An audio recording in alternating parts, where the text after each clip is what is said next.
We're going to go ahead and replace our rear hatch pistons, one located on the driver's side and the passenger.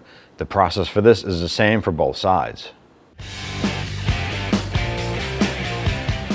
Using a small pocket screwdriver, you're going to find these little metal clips. Before doing this here though, you want to be prepared. Once you remove this unit, the hatch will only have one piston and the hatch may come down on your head. So take precautions, use a post, something else to hold that up, or maybe even have assistance. Go to this little metal clip right here. Go on in. You're going to gently work that clip out. You're going to make sure you get both sides of this clip out.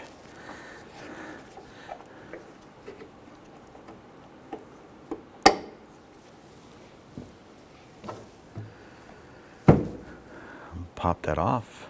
Right on the top here, you're going to have that same style clip. You're going to pry that out and pop that off like so. You're going to take your component here, and this will have the clips already pressed into place on both sides. Simply what you want to do is line this up, snap it right on. That metal clip will lock right onto it. We can do the same for the bottom here as well. You might have to lift up a little bit.